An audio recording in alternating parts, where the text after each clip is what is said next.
Living with zeal. Naranasan mo na bang magising isang araw at naisip mong, may katuturan ba ang buhay? The daily grind can be exhausting and frustrating. Nakakasawa kung routine na lang ang bawat araw.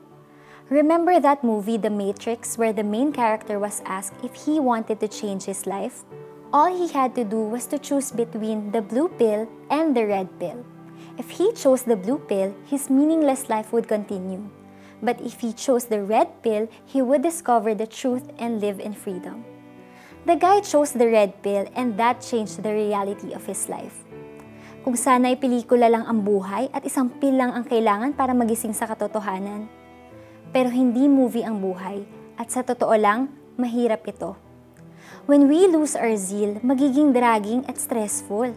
Maari pa itong magresulta sa depression kasi nga wala kang makitang purpose at direction sa buhay.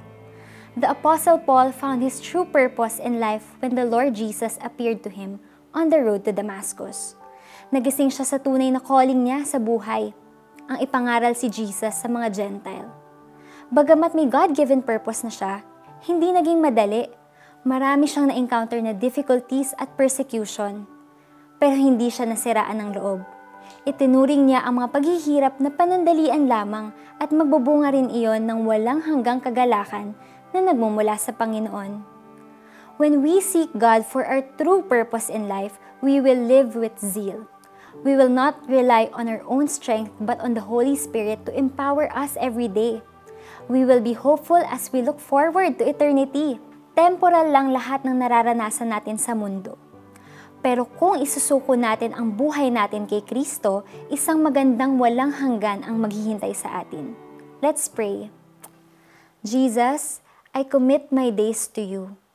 I surrender my life to you. Direct me and mold me into who you want me to be. In Jesus' name, Amen. Seek God's direction in all areas of your life. Start by reading the Bible. Mararanasan mo ang sigla sa buhay. Kung may pagsubok man, bibigyan ka ni Jesus ng pag-asa. Kaya't hindi kami nasisiraan ng loob.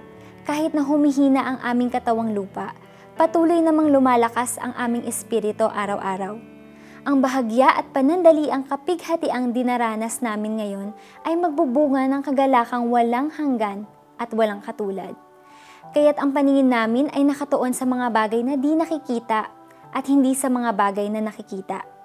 Sapagkat panandalian lamang ang mga bagay na nakikita, ngunit walang hanggan ang mga bagay na di nakikita. 2 Corinthians chapter 4 verses 16 to 18. This is Trish Chu, and God bless everyone.